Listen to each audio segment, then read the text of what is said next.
Everyone at the Palazzo Dorado knew the rule. Don't touch the janitor. Not because she was frail or old or sacred in some religious sense, but because the ones who forgot that rule never got the chance to apologize. The underworld called her La Guardiana. The smart ones just called her Ma'am. Paolo Pellegrini didn't know any of this. He crashed through the Art Deco doors that Tuesday evening like a meteor wrapped in Armani, bleeding from a gash above his eye, trailed by 3 bodyguards and a very bad decision. His muddy Ferragamos carved a path straight through Alicia Henderson's freshly mopped marble, toppling her yellow caution sign, scattering lemon-scented water across the pristine lobby floor.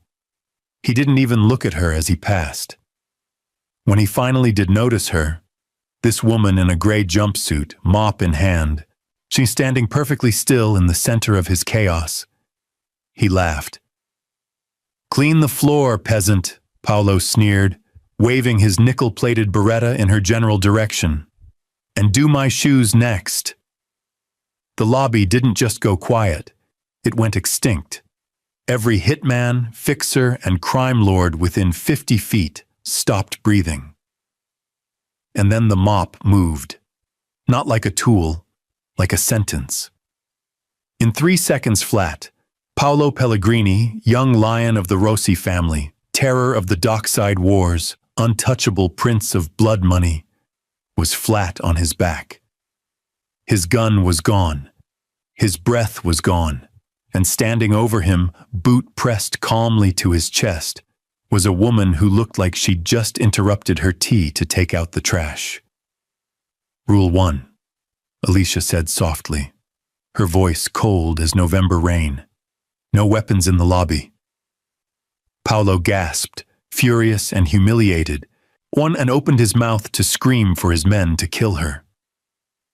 That's when Rocco, the hotel's head of security, and a man who'd buried more bodies than he could count, stepped forward and put a hand on Paolo's shoulder.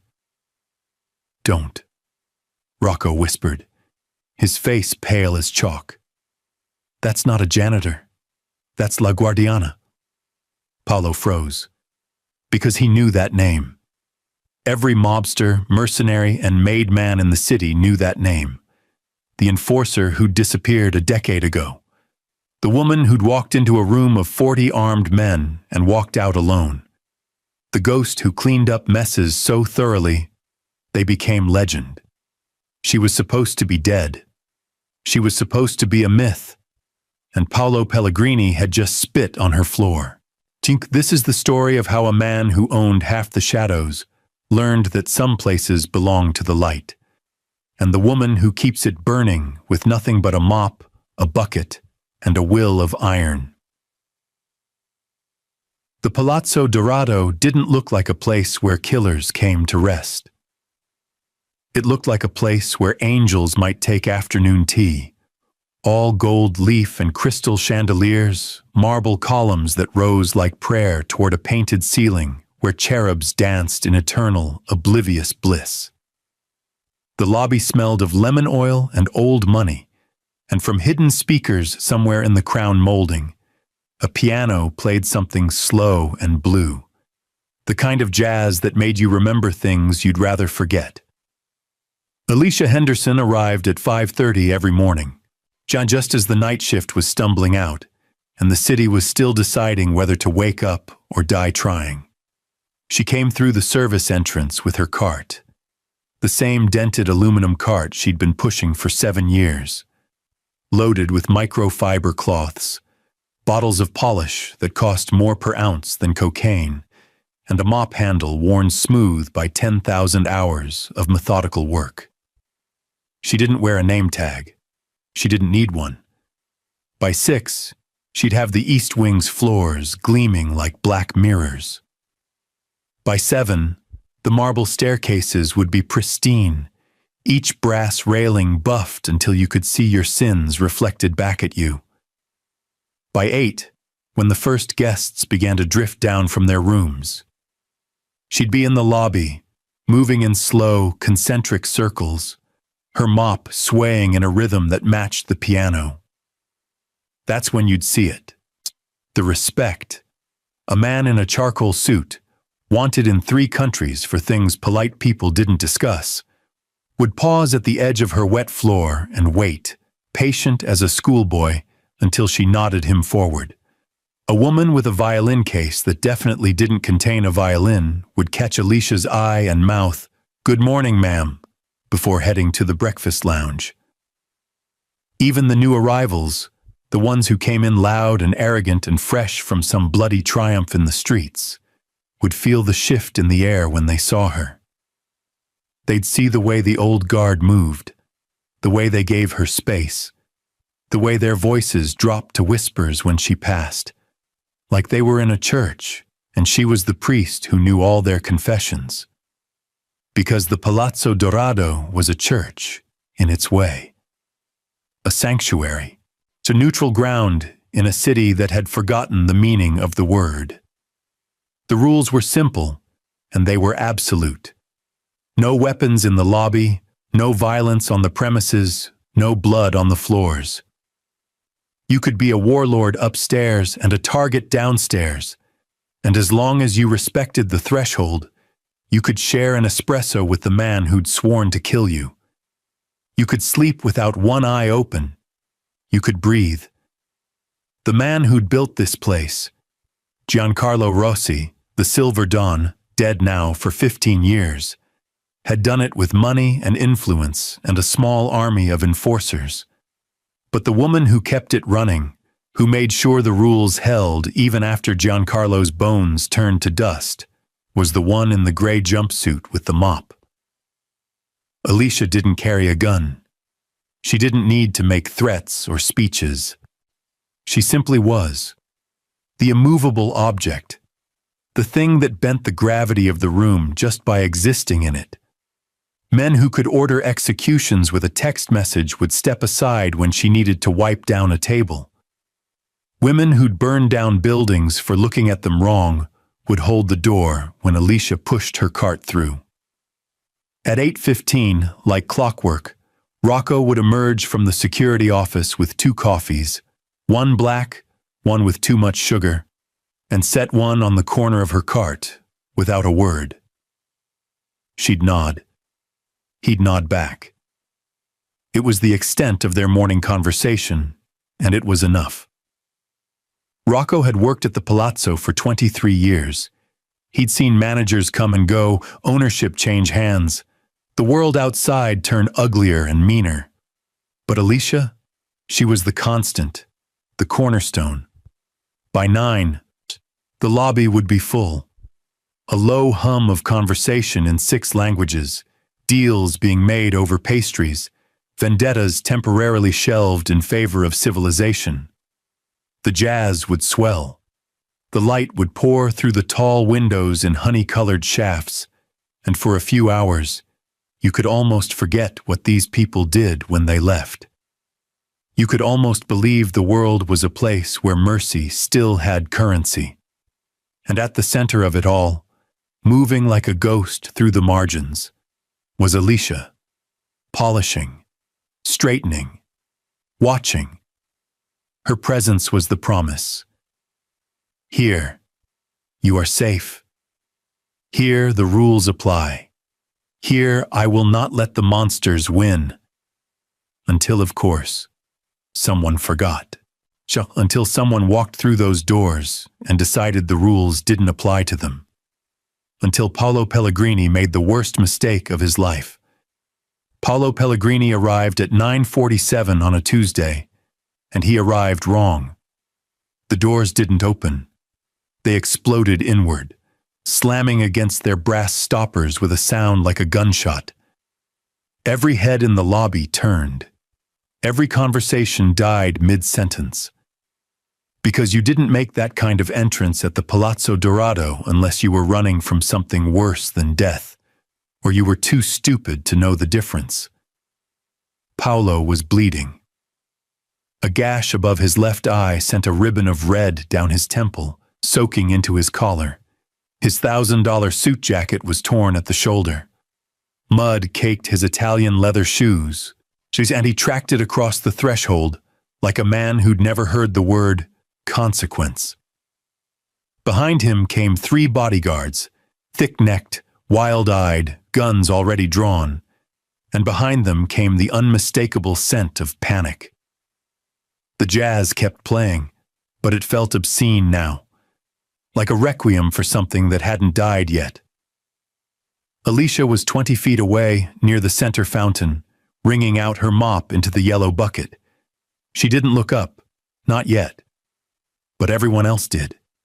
Every assassin, every fixer, every crime lord nursing their morning caffeine felt the air shift, felt the unspoken law about to be shattered, and they moved, slowly, carefully, toward the edges of the room. Paolo didn't notice.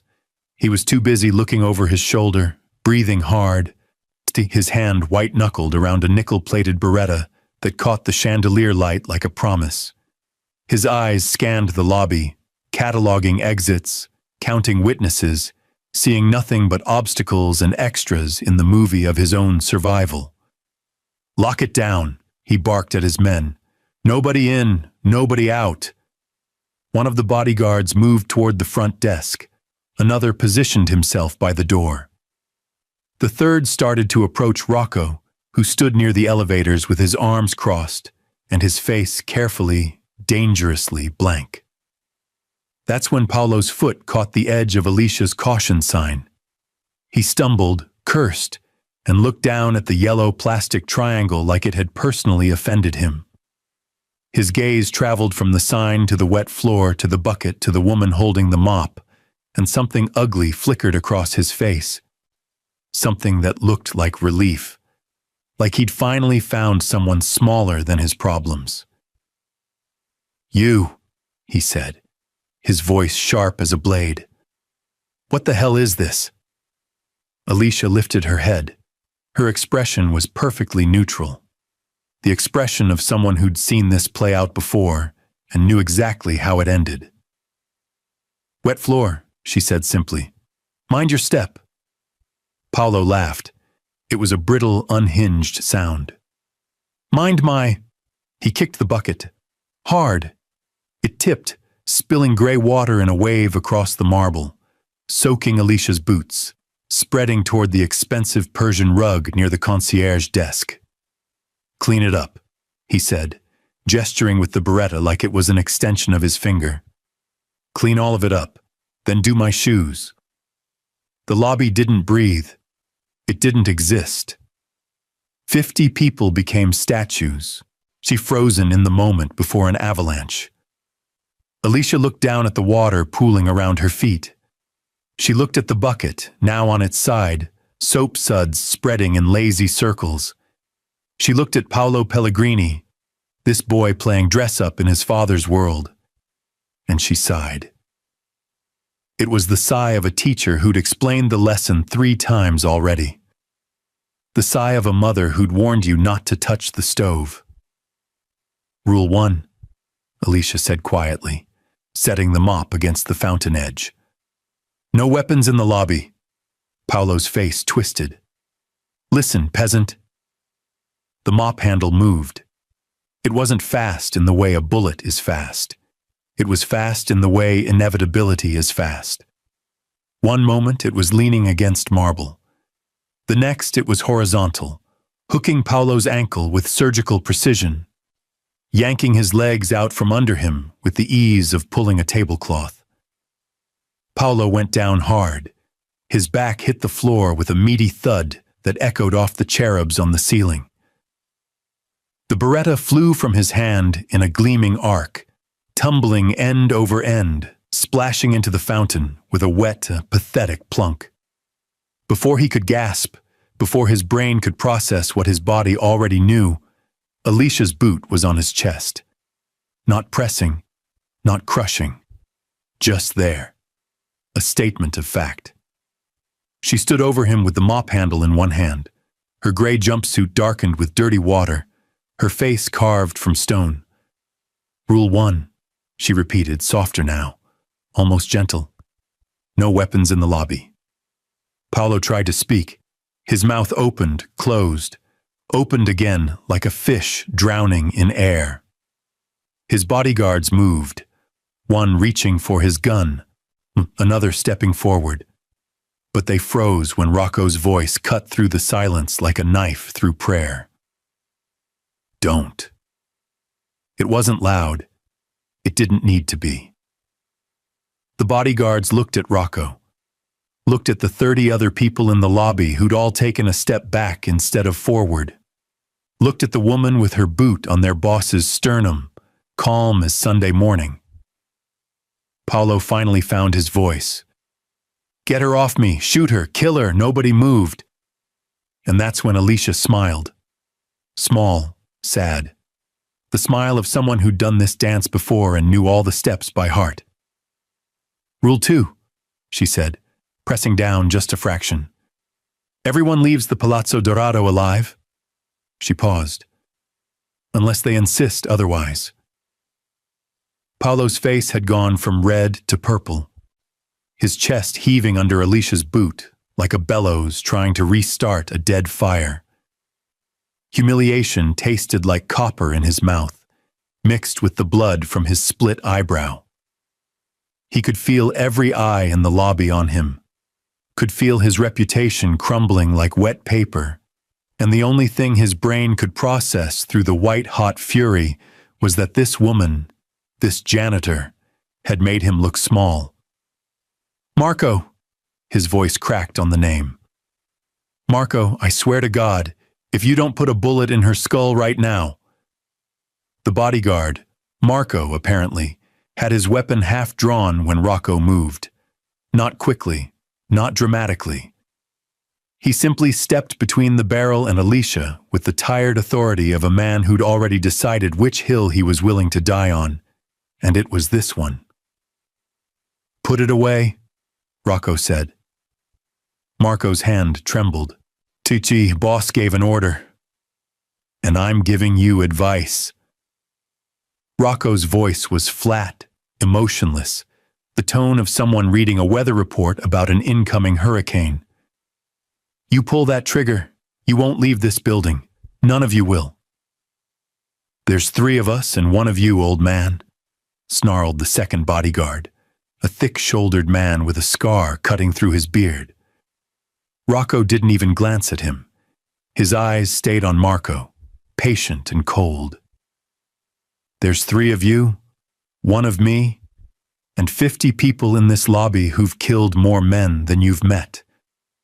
You think they're going to let you break sanctuary? You think they're going to let you put this place at risk? He finally looked at Paolo, still pinned beneath Alicia's boot. You think they're going to protect you? The lobby remained silent, but it was the silence of a jury that had already reached a verdict. A man at the breakfast bar, thin, gray-haired, with the quiet eyes of a career killer, set down his espresso cup and stood. He didn't draw a weapon. He didn't need to. The gesture was enough. Then a woman near the concierge desk rose. Then another man by the elevators. Then 3 more. They didn't move toward Paolo. They didn't move toward his men. They simply stood, a wordless wall of violence held in check by nothing but mutual agreement that this place was sacred. Marco's gun hand dropped slowly to his side. Paolo tried to sit up. Alicia's boot pressed down, not hard, just firm, and he gasped, going still. Who the hell are you people?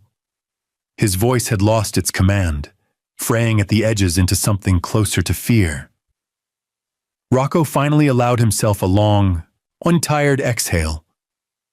He reached into his jacket, slowly, so no one got the wrong idea, and pulled out a worn leather wallet. From it, he withdrew a photograph, yellowed at the edges, creased down the middle from being folded and unfolded too many times. He walked over and held it where Paolo could see. The photo showed a younger Rocco, maybe 20 years ago, standing in what looked like a warehouse. Next to him stood 5 other men, all armed, all smiling like they'd just won the lottery. And in the center, with her boot on the chest of a sixth man, a man Paolo recognized even through the grainy film as Dante Volkov, the Chechen warlord who'd terrorized the ports until he mysteriously vanished, stood Alicia Henderson. Younger, leaner, holding a knife instead of a mop, Titi but unmistakably her. "We called her La Guardiana," Rocco said quietly. "The Guardian. She worked for the old families back when the old families still existed. When someone needed to disappear, she made it happen. When someone needed to be reminded of the rules, she delivered the message." He tucked the photo away. 43 confirmed. God knows how many more. Paolo's eyes went wide. That's a ghost story. She's dead. She's been dead for 10 years, Alicia said, her voice soft as silk. "I retired. Came here. Mr. Rossi offered me a job keeping his sanctuary clean, and I took it. I was tired of cleaning up bodies. Floors seemed like a better use of my time." She lifted her boot and stepped back, giving Paolo space to breathe. He scrambled backward on his elbows, leaving a smear of blood and dirty water on marble he'd insulted 60 seconds ago. "The name Paolo Pellegrini means something on the streets," Alicia continued, leaning on her mop handle like an old woman leaning on a cane. Casual, almost gentle. "You're the new generation, hungry, ambitious. Your father would be proud, I think, or horrified. Probably both."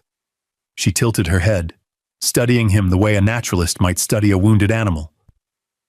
"But Paolo, you need to understand something. Out there, in your world, you might be a king. You might own territory and soldiers and enough firepower to level a city block." She gestured around the lobby at the watching faces, at the golden light streaming through stained glass, at the jazz still playing like nothing had happened. "In here, you're a guest, and guests follow the rules." Paolo tried to find his swagger, tried to summon the voice that made grown men flinch. What came out was hoarse, shaky. "You can't do this to me. Do you know who I am? Do you know what I know exactly who you are," Alicia interrupted. "You're the boy who just kicked over my bucket and pointed a gun at my face and told me to clean his shoes." She smiled, and it was the saddest thing Paolo had ever seen. "I also know what's waiting for you outside those doors. I saw the convoy circling the block when you ran in. Black SUVs, military-grade hardware. The Obsidian Vanguard doesn't mobilize 20 vehicles for a social call." The color drained from Paolo's face faster than the water from the tipped bucket. "So here's what's going to happen," Alicia said. "You're going to apologize. Then you're going to tell me why the most expensive death squad in 3 countries is trying to turn you into red mist. And then..." She glanced toward the tall windows, where the first of the black vehicles was pulling up to the curb. "We're going to figure out how to keep you breathing without burning down my sanctuary." She extended her hand. "Welcome to the Palazzo Dorado, Mr. Pellegrini. I'm Alicia Henderson. And whether you like it or not, I just became the only friend you have left." The first SUV pulled up at exactly 10:02, sliding to the curb with the predatory grace of a shark finding blood in the water. Then came the second, then the third. By 10:05, the Palazzo Dorado was ringed by a convoy of matte black vehicles that looked less like transportation and more like declarations of war. They didn't announce themselves with sirens or flashing lights. They simply arrived, each one positioning with military precision, blocking every exit, every alley, every route of escape. Men emerged from the vehicles wearing tactical gear that didn't carry any insignia, any flag, any identifier beyond the single obsidian shield patch on their shoulders. They moved like water, flowing into formation, establishing perimeters, setting up what looked like, and almost certainly was, a mobile command post directly across the street. Inside the lobby, the panic started quietly. A woman near the concierge desk stood too quickly, her chair scraping against marble. A man by the window pulled out his phone, stared at it, then put it away like it had just told him he had 6 months to live. Conversations didn't stop so much as they fractured, words tumbling into half-finished sentences that died in suddenly dry throats. Paulo was still on the floor, frozen, his eyes locked on the windows. "No," he whispered. No, they couldn't have. They didn't have time to." "They had plenty of time," said a voice from the breakfast bar. The gray-haired man who'd stood earlier, a Romanian named Vasile, if Rocco remembered correctly, walked over with his coffee cup still in hand, as calm as if he were discussing the weather. "You led them here.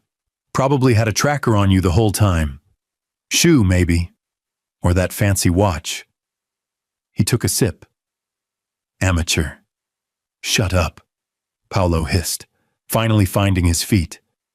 His bodyguards clustered around him, hands on their weapons, eyes darting between the windows and the other occupants of the lobby, like they couldn't decide which posed the greater threat. Rocco moved to the window, careful to stay to the side, out of direct line of sight. What he saw made his jaw tighten.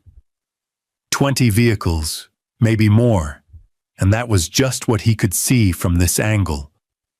40, 50 operatives at minimum, rifle cases being unpacked, communication equipment being assembled, a perimeter that would make a military cordon look like a kindergarten playground. "The Obsidian Vanguard," he said, and the name landed in the lobby like a stone in still water, sending ripples of recognition and dread through every professional criminal present. "Someone paid a lot of money to make you disappear, kid." The Vanguard didn't work cheap.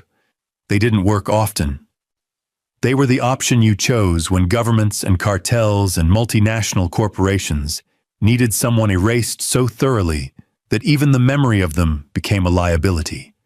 They operated in gray zones and black sites, and the fact that they were here in broad daylight, surrounding a civilian building in the middle of the city, meant that someone very powerful had decided the collateral damage was acceptable.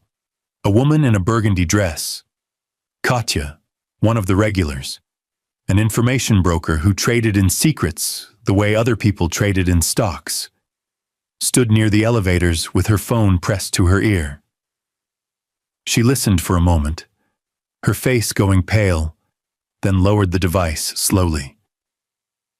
"They're broadcasting on police frequencies," she said, "saying there's a gas leak. Evacuation protocols, like they've cleared 3 blocks. "Smart," Vasile said. "No witnesses, no interference. They own the next hour." The jazz was still playing. Someone had the presence of mind to shut it off. The silence that replaced it was somehow worse. A younger man, couldn't have been more than 25, with the nervous energy of someone who'd gotten rich too fast in too dark a trade, stood abruptly from his table. "This is insane. I'm not dying for this idiot's mistakes. I'm leaving." He made it 3 steps toward the door before Rocco's voice stopped him. "You open that door, they'll assume you're part of this. You'll be dead before you hit the sidewalk. I'll take my chances." "No," Alicia said from behind him, still holding her mop like it was the most natural thing in the world. "You won't." The young man turned, saw her expression, and sat back down. Outside, a figure emerged from the central command vehicle, tall, broad-shouldered, moving with the economical precision of a man who'd spent his life learning how to kill efficiently. He wore no helmet, no mask. His face was all sharp angles and cold calculation. He carried a radio in one hand, and what looked like a tactical tablet in the other. He looked directly at the lobby windows. Even from 50 feet away, through tinted glass, his gaze felt like a targeting laser. Then he raised the radio to his lips. 3 seconds later, every phone in the Palazzo Dorado chimed in unison. A text message, sent to every guest, every employee, every person inside the building. Paolo Pellegrini, you have 1 hour. Surrender him or the building burns. No negotiation, no exceptions. The lobby erupted, not in screaming or shouting, but in a low, vicious murmur of calculation. Eyes turned toward Paolo. Hands moved toward hidden weapons. Alliances that had held for years buckled under the simple mathematics of survival. 1 hour, someone said. 1 man. Easy choice. He broke sanctuary, added another. He doesn't deserve protection. Throw him out, said a third. Let them have him. Paolo's bodyguards raised their weapons, backing toward the fountain, surrounded on all sides by people who'd been strangers 60 seconds ago and were now something much more dangerous. Rocco looked at Alicia. She was staring at the message on her own phone, her expression unreadable. Then she set the phone down gently on the concierge desk and turned to face the lobby. Nobody leaves, she said quietly. 50 voices rose in protest. Nobody leaves, she repeated, louder now, and the authority in her voice was like a physical force. And nobody touches Paolo Pellegrini. Vasile laughed, but there was no humor in it. You're going to protect him? After what he did? After he violated your precious rules? Alicia met his eyes. The Vanguard wants him. If we give him up, we tell the world that sanctuary can be threatened, that the palazzo can be intimidated, that the rules only matter until someone shows up with enough guns. She turned, addressing the entire room. You give them Paolo today, and tomorrow they come back for one of you, and the day after that, for another, until this place becomes just another building where people die. So what do you suggest? Katya asked. We die today instead? Alicia smiled. It was not a comforting expression. No, she said. We teach them why you don't threaten sanctuary. She turned to Paolo, who looked like he was 10 seconds from vomiting or fainting or both. You want to live, Mr. Pellegrini? He nodded frantically. Then help me keep my floors clean. Alicia didn't raise her voice. She didn't need to. The lobby had gone quiet in the way a courtroom goes quiet when the verdict is about to be read.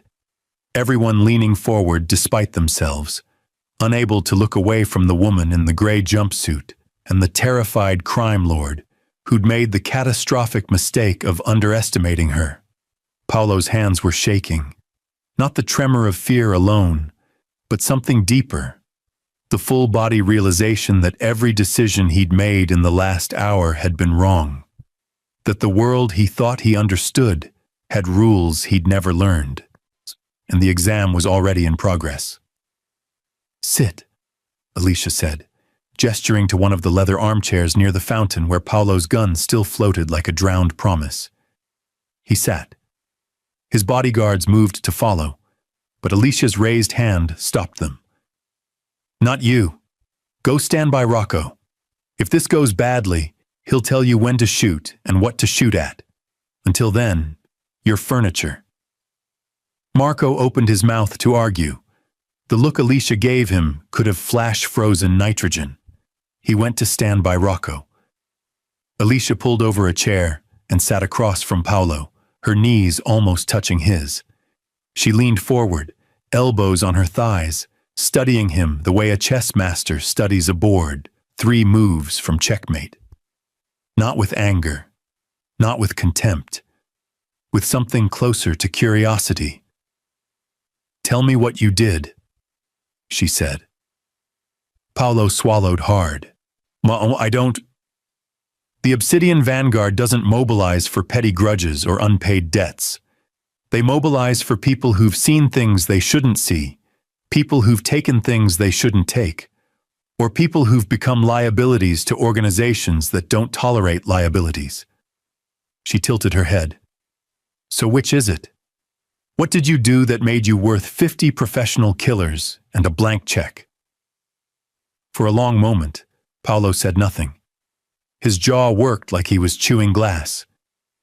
Then, finally, quietly, I took something from the Volkov operation.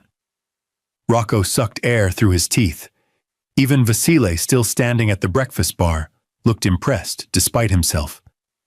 The Volkov operation, Alicia repeated.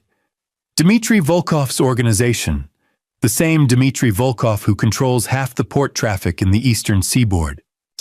The same Dmitry Volkov who makes people disappear for looking at him wrong. She paused. What did you take? Financial records, account numbers, routing information for their money laundering pipeline. Paolo's voice was barely a whisper.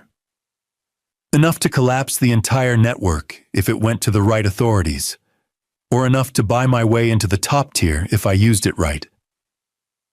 And you chose option 2. I chose survival. Paolo's voice cracked. My father's operation was dying. We were being squeezed out by the bigger families, the international players. I needed leverage. He stopped, his hands curling into fists on his knees.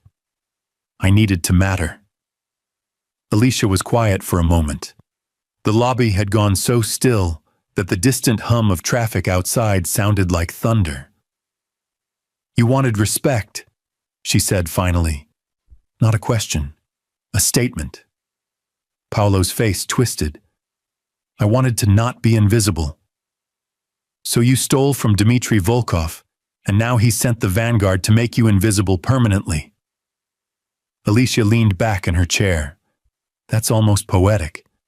Can you help me or not? Paolo's desperation was raw now, stripped of all pretense. I'll pay you, whatever you want. I've got money, I've got connections, I don't want your money. Alicia's voice was flat. And your connections are worth less than the water you kicked across my floor. Paolo's face crumpled. But, Alicia continued, I do want something from you. Hope flickered in his eyes like a candle in a hurricane. You broke the peace, Alicia said. You came into my sanctuary bleeding and panicked. You brought violence and chaos and weapons into a place that exists specifically to be free of those things. You disrespected the rules, disrespected me, and you endangered every single person in this building. She leaned forward again, close enough that Paolo could see the flecks of gold in her brown eyes, could see the decades of controlled violence written in the lines around her mouth. So here's your choice, Mr. Pellegrini. You help me defend this place. You follow my orders without question, without hesitation, without ego. You become part of the solution to the problem you created. And if I refuse? Alicia stood. She walked to the window, looked out at the black perimeter, at the men with rifles and tactical gear, and the absolute certainty that they were the apex predators in this equation. Then she turned back to Paolo.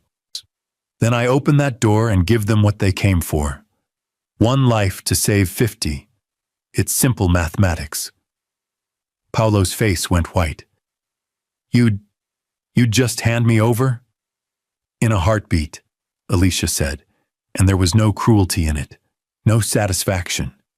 Just the cold pragmatism of someone who'd made harder choices and lived with the consequences. I protect the sanctuary. That's my job. That's my purpose. If you're a threat to it, then you're a problem to be solved. She walked back to where he sat, stood over him with the same calm she'd had when her boot was on his chest. But if you help me, if you prove that you understand what this place means, what these rules protect, then you're not a problem anymore. You're a guest, and I protect my guests. She extended her hand again, the same gesture she'd made before, when Paolo had still been choking on his own humiliation. So what's it going to be? Do you want to die for your pride, or live for something better? Paolo stared at her hand, at the calluses on her palm from years of gripping a mop handle, at the scars on her knuckles from years of gripping things that fought back. He thought about the vanguard outside, about the gun at the bottom of the fountain, about his father, dead these 3 years, who'd built an empire and died with nothing but enemies at his funeral. He thought about what it meant to matter. Then Paolo Pellegrini, crime lord, thief, fool, reached out and took the janitor's hand. "Tell me what you need," he said. Alicia's smile was small, but it was real. "First," she said, "you're going to tell me everything you know about Vanguard tactics, their protocols, their entry strategies, their weaknesses. I don't know if they have—" "Everyone has weaknesses," Alicia interrupted. "Even ghosts bleed if you know where to cut." She pulled him to his feet. "Second, you're going to help me turn this building into a fortress. We have 1 hour before they come for you. We're going to make it the longest hour of their lives." She turned to address the lobby, her voice carrying to every corner. "Anyone who wants to leave, now's your chance. Take the service tunnels, go through the old prohibition passages, get out however you can. I won't stop you." She paused, letting the offer hang in the air. "But anyone who stays fights, not for Paolo, for the idea that some places in this world are still sacred, that some rules still matter." Nobody moved toward the exits. Jean Vasile set down his coffee cup and cracked his knuckles. "Haven't had a good siege in years." "I'm in." Katya nodded. "They blocked my shipment last month. I owe them some inconvenience." One by one, the occupants of the lobby made their choice. Not with words, but with the simple act of staying put, of picking up weapons they'd checked at the door, of looking toward Alicia for orders. She smiled. For the first time since Paolo had kicked over her bucket, she smiled like she meant it. "Then let's get to work. Are you still here? If you are, kindly hit that subscribe button if you haven't. It keeps me going. Thank you." The Palazzo Dorado had been built in 1927 by a bootlegger named Vincent Calabresi, who'd understood that staying alive in a city full of people who wanted you dead required more than guns and hired muscle. It required architecture. The building was a fortress disguised as a palace, with steel-reinforced walls hidden behind gilded plaster, doors that could withstand battering rams concealed by ornate molding, and a network of passages and choke points that turned elegance into tactical advantage. Alicia had spent 7 years learning every inch of it. Every hidden panel, every service corridor, every ventilation shaft and maintenance tunnel, and forgotten Prohibition-era escape route. She'd memorized it the way a pianist memorizes a concerto, until the building became an extension of her own body. Now it was time to conduct. She moved through the lobby with Rocco at her side, pulling a ring of keys from her belt that looked like something a medieval jailer might carry. "Main elevators first," she said, Shuti already heading toward the brass-doored lifts on the east wall. "Lock them on this floor. Cut the power to the motors. I want them useless." Rocco nodded and peeled off toward the electrical room. Alicia inserted one of the skeleton keys into a maintenance panel beside the elevator bank, twisted and pulled. The panel swung open to reveal a maze of cables and switches that would have looked like chaos to anyone else. To her, it was a map. She flipped 3 switches in sequence, and somewhere in the machinery above, massive brakes engaged with a pneumatic hiss. The elevators were now 400-pound coffins going nowhere. "Service stairs," she called to Katya, who'd appeared at her elbow with the efficient calm of someone who'd prepared for violence her entire life. "Second sub-level access. Seal it, so use whatever furniture you need." "Already on it." Katya gestured to 3 men who'd materialized from the breakfast lounge, already carrying chairs and tables toward the stairwell. "What about the parking garage?" "Leave it open. We need them to think they have an option." Alicia moved toward the concierge desk, where Paolo stood with his bodyguards, looking like a man who'd just realized he'd signed up for a war he didn't know how to fight. "Mr. Pellegrini, you said you know Vanguard tactics. Prove it. Where do they hit first?" Paolo blinked, his brain visibly struggling to shift gears from panic to analysis. Then something clicked behind his eyes. The instinct that had kept him alive in his father's world. The ability to think like a predator even when you were prey. "They'll send a recon unit first. 3, maybe 4 operators. When not through the front, too exposed. They'll look for secondary access, service entrances, rooftop extraction points, underground passages." "We've got all of those," Alicia said. "Which one would you choose?" Paolo closed his eyes, thinking. "The parking garage. 2 levels down, multiple vehicles for cover, direct access to the service elevators and the old tunnels. It's where I'd stage for a quick extraction, or a breach if the front fails." Alicia looked at Rocco, who'd returned from the electrical room. "Thoughts?" "He's not wrong," Rocco admitted grudgingly. "Garage gives them options, and the tunnels connect to 3 other buildings. If they secure those, they can cut off any escape." "Then we make the garage a trap." Alicia turned back to Paolo. "What else? After recon fails, what's their next move?" "Breaching charges on the reinforced doors. Probably the south entrance, since it's the farthest from their command post. They'll assume we're focused on the front. And..." Paolo hesitated. "And what?" "They'll send someone through the ventilation system.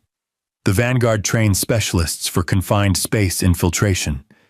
If this building has central air, they'll use it." Alicia's jaw tightened. She pulled another key from her ring, this one smaller, brass instead of steel. "Rocco, with me. Katya, take 4 people and get to the garage. I want sightlines established, vehicles repositioned for cover, and motion sensors on every tunnel entrance. You have 10 minutes." She was already moving toward the back hallway that led to the mechanical rooms, her boots clicking against marble like a metronome counting down to something inevitable. Paolo followed, his bodyguards trailing behind like uncertain shadows. The mechanical room was in the basement, accessed through a steel door that Alicia unlocked with 3 separate keys in sequence. Inside, the air was hot and thick with the smell of oil and old machinery. Massive HVAC units hummed like sleeping dragons, their ductwork spreading through the ceiling like silver arteries feeding the building above. Alicia moved to a control panel on the far wall, ancient and industrial, covered in switches labeled in faded typewriter font. "The ventilation system is segmented," she explained, her fingers dancing across the controls. 8 separate zones. I can shut down individual sections without killing airflow to the whole building. She flipped a series of switches, and the hum of the machinery shifted, deepened. Zones 3 through 6 are now closed. Those cover every major duct big enough for a human to crawl through. Anyone trying to infiltrate that way is going to hit sealed dampers. "What about the zones you left open?" Paolo asked. Alicia smiled. Those lead to places where I want them to go. She pulled a notebook from her pocket, flipped to a hand-drawn schematic of the duct system that looked like it belonged in an engineer's office. Zone 2 terminates in the old laundry room. One entrance, no exits, and I've got Vasile setting up down there with enough incentive to discourage visitors. Paolo stared at the schematic, then at Alicia. You've planned for this, for an assault on the building. I've planned for everything, Alicia said simply. That's what keeping sanctuary means. Hope you never need the plan, but have it ready when you do. They returned to the lobby to find organized chaos. The furniture had been repositioned. Chairs and tables moved to create firing lanes and cover points without destroying the aesthetic.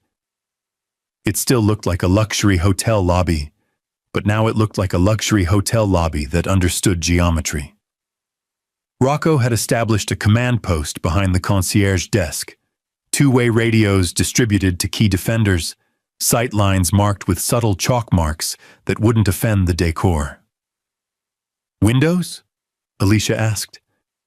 Bulletproof glass, original construction, Rocco said. It'll hold against small arms fire, maybe even the first few rifle rounds. After that, we're in trouble. Then we make sure they don't get that many shots.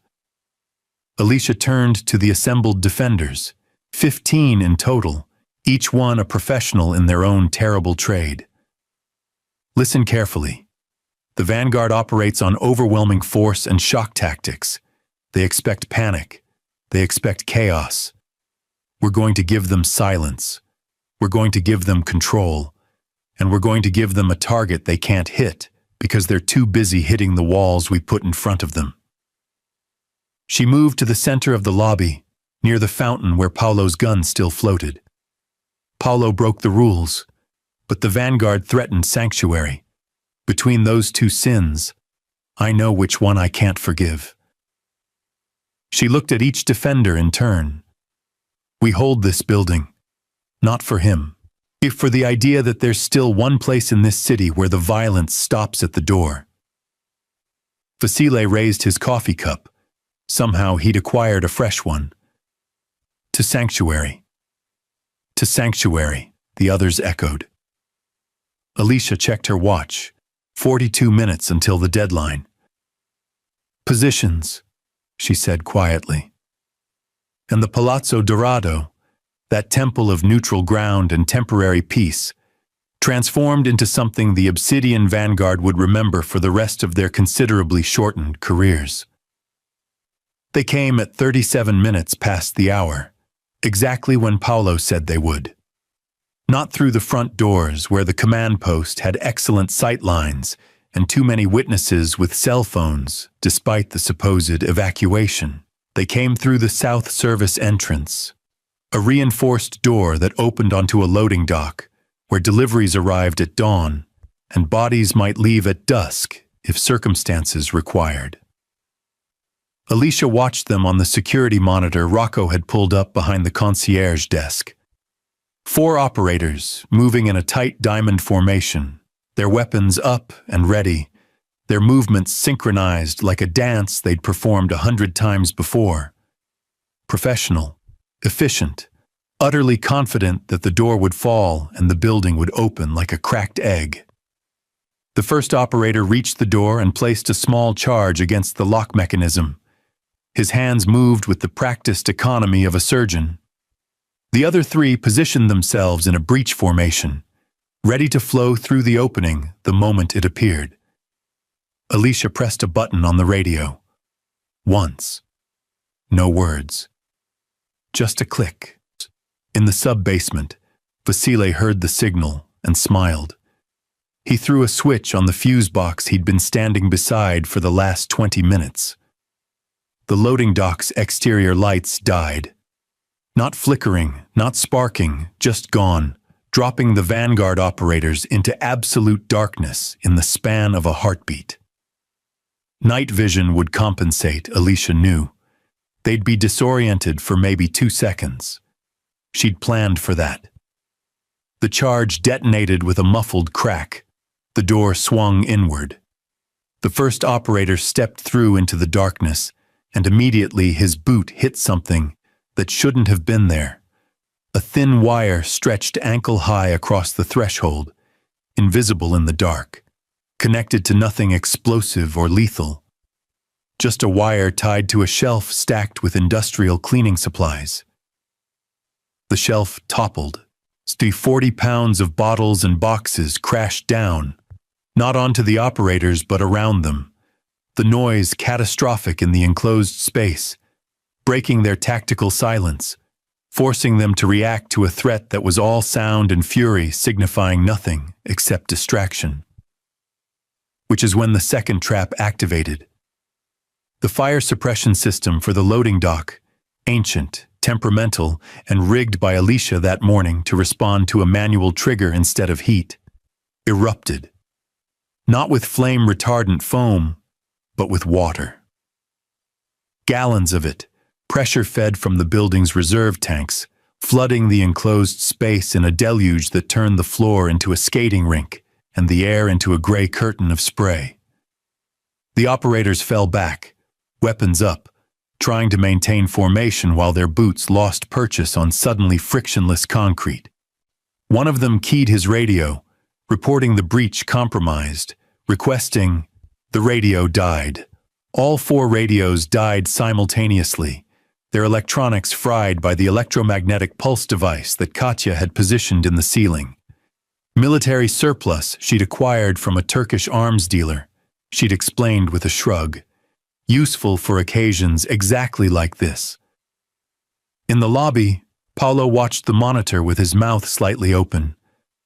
"They're not even inside yet," he whispered. "That's the point," Alicia said quietly. "Every second they spend outside is a second they're not inside. Every moment of confusion is a moment we're still breathing." The Vanguard operators regrouped, backing out of the loading dock, drenched and communicationless, but not panicked. They were too well trained for panic. They'd regroup, reassess, try another entry point. And Alicia was counting on it. "Garage," she said into her radio. "You're next." 2 floors down, in the parking structure where Paolo had predicted the Vanguard would stage their secondary assault, 3 more operators were already moving between the vehicles. They'd entered through the tunnel system, just as Paolo had said they would, emerging into the dim, fluorescent-lit space with weapons raised, scanning for targets. They found none. The garage was empty. Abandoned cars sat like sculptures in the yellow light. No movement. No sound except the hum of ventilation and the distant drip of water from a leaking pipe. The lead operator signaled his team forward. They moved deeper into the garage, toward the elevator bank and the stairwell access that would take them into the building proper. They made it 15 feet before the lights cut out. This time it wasn't just darkness. It was absence. No emergency lighting, no exit signs, no ambient glow from the tunnel behind them. Just blackness so complete it felt solid. And then the cars started screaming, not literally. But every car alarm in the garage activated simultaneously. 20 vehicles all shrieking their electronic distress into the enclosed concrete space, the sound bouncing off walls and ceiling, turning the darkness into a physical assault. The operators couldn't hear each other, couldn't coordinate, could barely think through the sonic assault that made their teeth ache and their inner ears scream for equilibrium. One of them, later, reviewing helmet camera footage, Alicia would learn it was the team leader, made a hand signal to fall back. But hand signals required light, and they had none. He reached for his backup flashlight and found it missing, removed from his tactical vest during the brief moment when he'd squeezed through the narrow tunnel entrance where Katya's people had been waiting in the dark, with quick hands and quicker knives for cutting equipment free. The Vanguard operators retreated blind and deaf, stumbling over concrete parking blocks, colliding with vehicles, their professional composure finally cracking as they realized they were fighting an enemy who refused to fight, who simply made the building itself reject them like a body rejecting a virus. Back in the lobby, Rocco looked up from another monitor. Third team, rooftop access.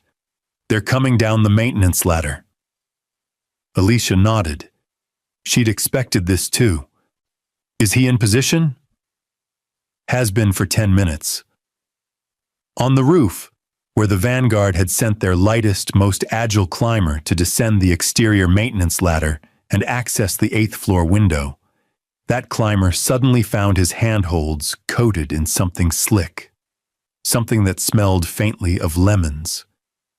Industrial-grade floor polish, applied liberally to every rung, turning the descent into a nightmare of uncertain grip and failing confidence. He made it down 3 more rungs before his hand slipped. He caught himself, but now both hands were slick.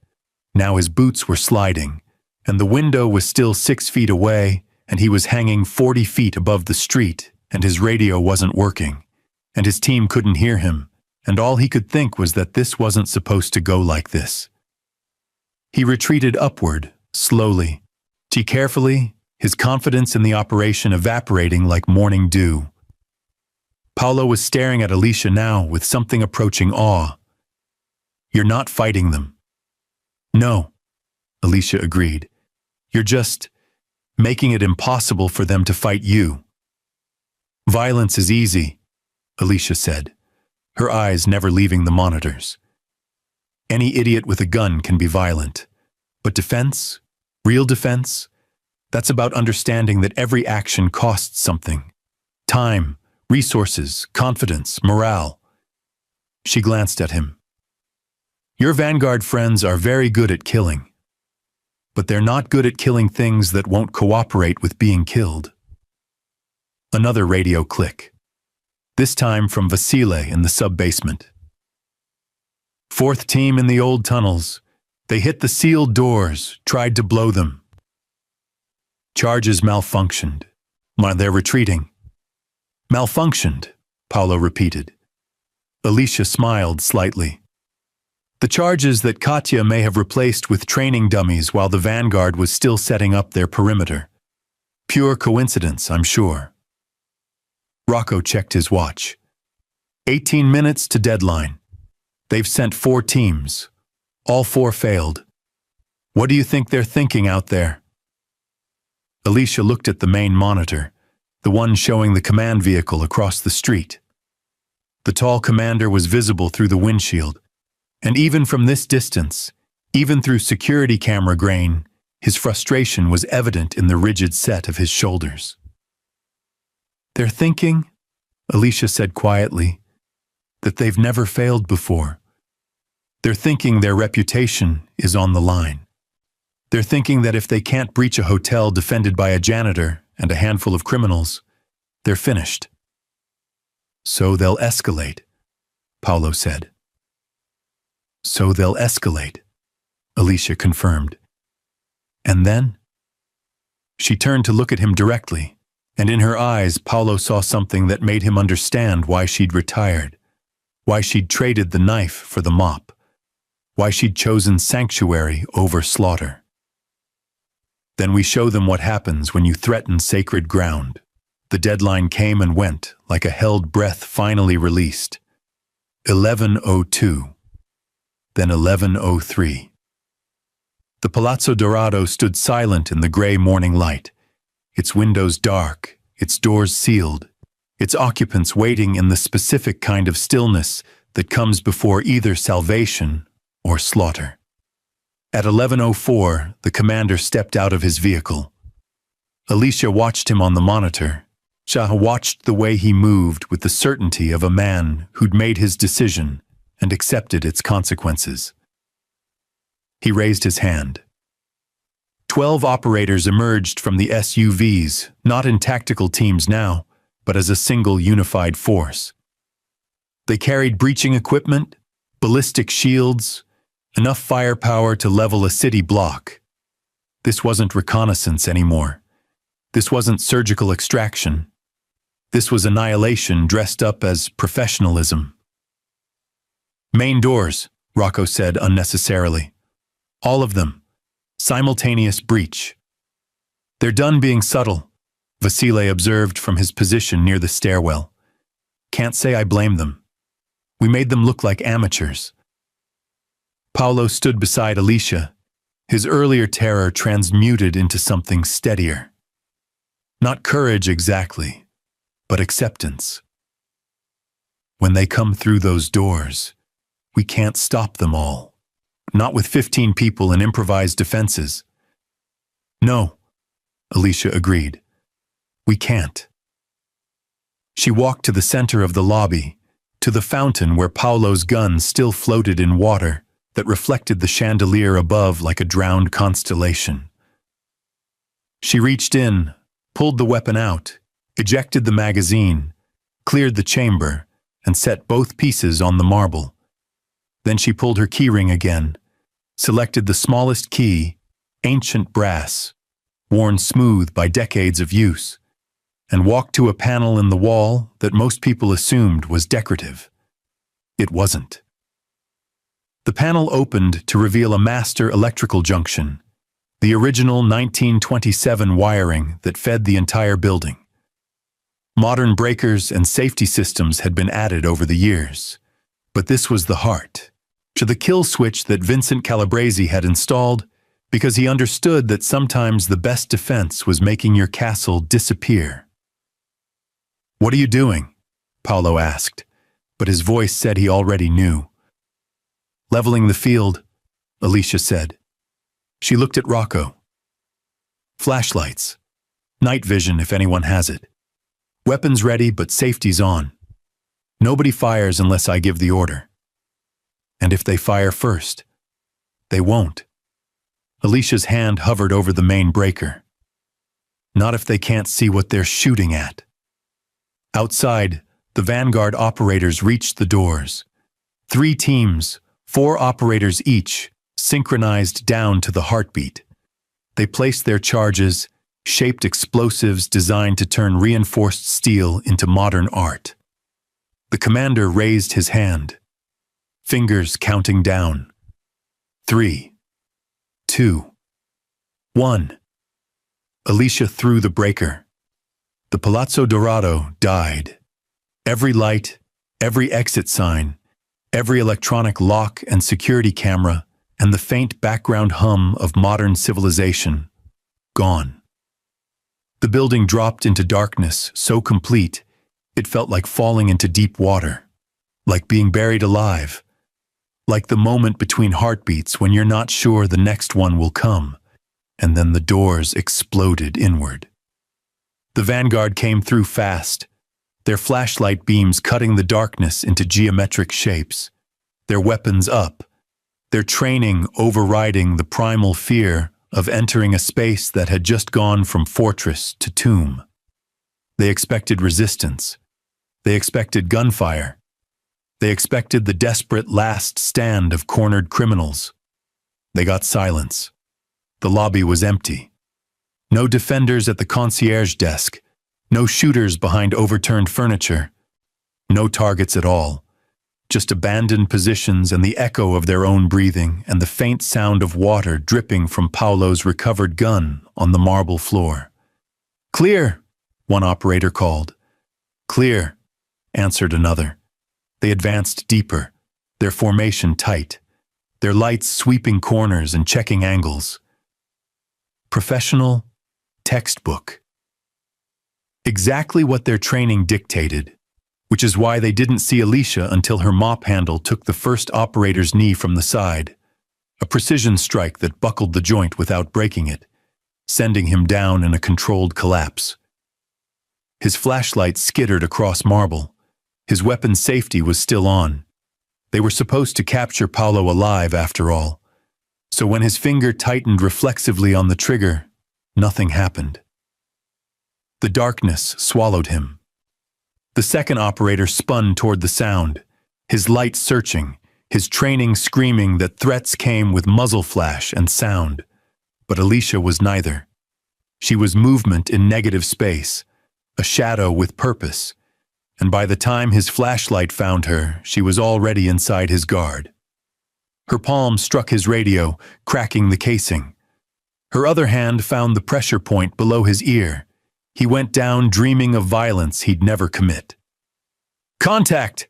the third operator shouted, and now they were firing, but into darkness, at movement they couldn't track.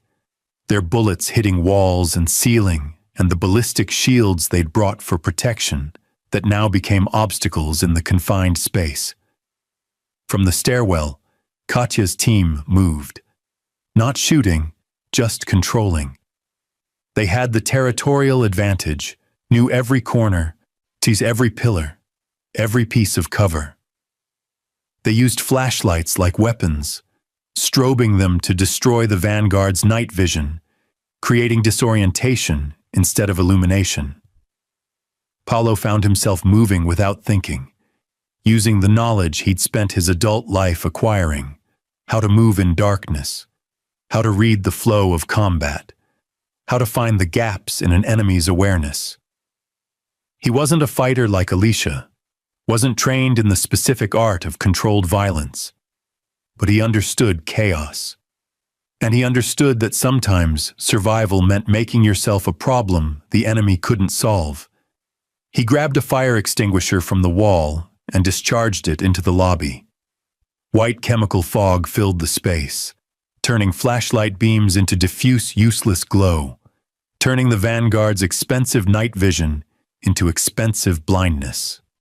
In the confusion, Alicia moved like water through cracks in stone. She didn't kill. That would violate the sanctuary, but she neutralized. Weapons disappeared from hands. Radios stopped working. Operators found themselves on the ground, wondering how they'd gotten there. Their training useless against an enemy who fought like she was conducting an orchestra rather than a war. 5 minutes. That's how long it took. 5 minutes of silence and darkness, and the systematic dismantling of the Obsidian Vanguard's reputation. And then Alicia was standing at the broken door, facing the commander who'd finally entered himself, his weapon raised, his face a mask of professional fury and dawning understanding. "Your men are alive," Alicia said quietly, her voice cutting through the chemical haze. "Every single one. They'll wake up with headaches and bruised egos, but they'll wake up. That's more mercy than you were planning to show us." The commander's weapon didn't waver. "Stand down." "No." Alicia took a step forward. "You stand down. You take your men, your vehicles, your reputation, and you leave. You tell whoever hired you that the Palazzo Dorado is not a target. It's a sanctuary. And sanctuaries don't fall." For a long moment, the commander said nothing. Then slowly, he lowered his weapon. "This isn't over." "Yes," Alicia said. "It is." 20 minutes later, the black SUVs pulled away from the curb, carrying unconscious operators and a commander whose career would never recover from the story of how a janitor and a handful of criminals had beaten the unbeatable. Alicia stood at the broken door, watching them go, her gray jumpsuit covered in chemical foam and other people's blood that wasn't hers. Behind her, Paulo approached carefully. "How did you practice?" Alicia said simply, and understanding that violence is always the last option, not the first one. She turned back to the lobby, to the defenders who were emerging from their positions, battered but alive, victorious but quiet. "Someone help me fix these doors," she said. "And Paulo?" He looked up. "Get a mop. We've got a lot of cleaning to do." Dawn came slowly to the Palazzo Dorado, the way it always did in the city, not with fanfare or sudden brilliance, but with the gradual softening of darkness into gray, then gray into gold. The first light touched the tall windows and spilled across marble that had seen too much in the last 12 hours, illuminating scuff marks and chemical residue and the places where violence had tried very hard to take root and failed. The defenders had dispersed as the night retreated. Vasile back to his room on the 4th floor with a nod and nothing more. Katya to the breakfast lounge where she sat with coffee and her phone, already spinning the night's events into currency she could trade. The others melted away in the manner of people whose survival depended on knowing when to be present and when to become memory. Rocco remained at his post behind the concierge desk, filling out incident reports that would say everything and nothing, official documentation of an unofficial war. The doors had been temporarily secured with reinforced plywood and industrial adhesive until proper repairs could be made. The building's power had been restored one circuit at a time, bringing the chandeliers back to life, making the palazzo look almost normal again if you didn't look too closely at the bullet holes in the ceiling or the scorch marks near the south entrance. Paolo stood in the center of the lobby, exactly where he'd stood when this had all begun. His expensive suit was ruined, torn, stained with things he didn't want to think about, smelling of smoke and chemical foam and fear sweat. His bodyguards were gone, sent away with instructions to tell his organization that he was alive, that he was safe, that he would return when he was ready. They'd left confused but obedient, which was all Paolo could ask for. Now he stood alone, looking at the floor, at the place where he'd kicked over Alicia's bucket, where dirty water had spread across pristine marble, where he'd made his catastrophic mistake and changed the trajectory of his entire life in the span of a single arrogant gesture. The stain was still there, faint now, but visible if you knew where to look. A ghost of spilled water and kicked over dignity. Alicia emerged from the service corridor carrying her cart, the same dented aluminum cart she'd been pushing for 7 years, loaded with the same supplies, moving with the same methodical purpose.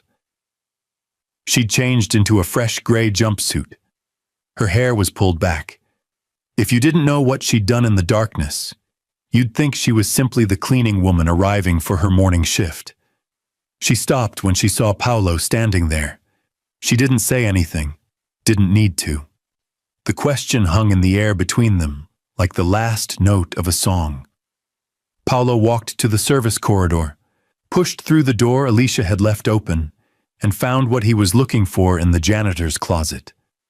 A yellow bucket, a mop, bottles of cleaning solution arranged with the same military precision Alicia had used to arrange the defense. He filled the bucket with hot water from the utility sink, added the precise amount of solution he'd watched her use a dozen times during the siege, and carried it back to the lobby.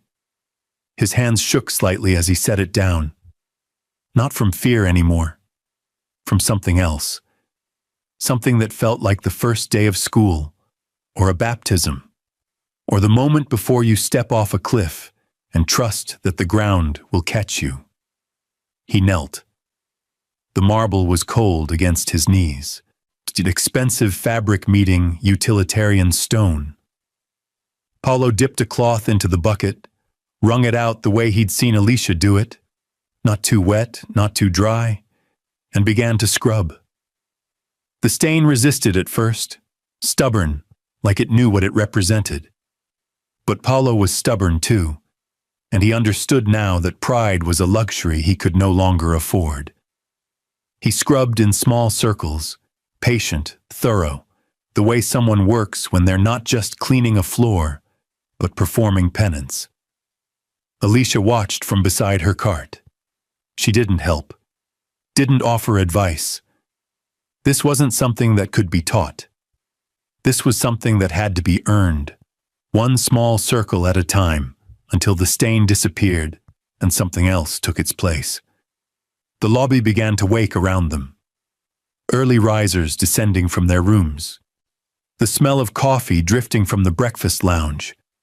The soft jazz starting up again from the hidden speakers, piano and bass in conversation, playing something that sounded like forgiveness set to rhythm. Paolo finished scrubbing. The stain was gone. The marble gleamed. He sat back on his heels, looking at his work, at the clean floor that erased the physical evidence of his mistake, but would never erase the memory of what that mistake had cost and what it had taught. Alicia approached and handed him a fresh towel, white, folded with precision. "For your hands," she said. Paolo took it, dried his palms, the cloth coming away gray with cleaning solution and dissolved pride. He stood slowly, his knees protesting, his body reminding him that he wasn't built for this kind of work. "Is it acceptable?" he asked, gesturing to the floor. Alicia examined his work with the critical eye of a master evaluating a student. She crouched, ran her finger across the marble, checked the edges where the stain had been. Then she stood and nodded once. Not effusively, not with praise, just acknowledgement that the work had been done and done properly.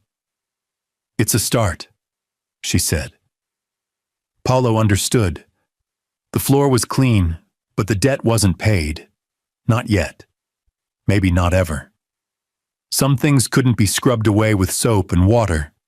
Some things had to be worked off over time, one floor at a time, one day at a time, until the person who'd kicked the bucket became someone different from the person who now held the mop. "I'd like to stay," Paolo said. The words came out quieter than he'd intended, but they came out true. "If you'll have me, not as a guest, as..." He struggled for the right word. "As a guardian," Alicia finished. She picked up her mop, tested its weight, then held it out to him. "The position doesn't pay much. The hours are terrible, and the clientele can be difficult." Paolo took the mop. Its handle was worn smooth from years of use, warm from Alicia's hands, heavier than it looked. It felt like a sword. It felt like a promise. "I've had worse jobs," he said. Alicia smiled, small, genuine. The smile of someone who'd seen a lot of people try to change and watched most of them fail, but who still believed in the possibility that sometimes, rarely, miraculously, the floor could be cleaned, and the person could be different, and the sanctuary could hold. "Then let's get to work," she said. "Those windows won't polish themselves." They moved through the lobby together, Alicia with her cart and Paolo with his mop, the guardian and apprentice, teaching and learning, maintaining the peace one careful action at a time. Outside, the city woke to another day of violence and chaos and all the things that made sanctuaries necessary. But inside the Palazzo Dorado, the jazz played on, the coffee smelled like promise, and two people pushed mops across marble that had seen war and chosen peace. And in the fountain, where Paolo's gun had floated, goldfish swam in lazy circles, unbothered by history, moving through water that caught the morning light and turned it into something that looked almost like redemption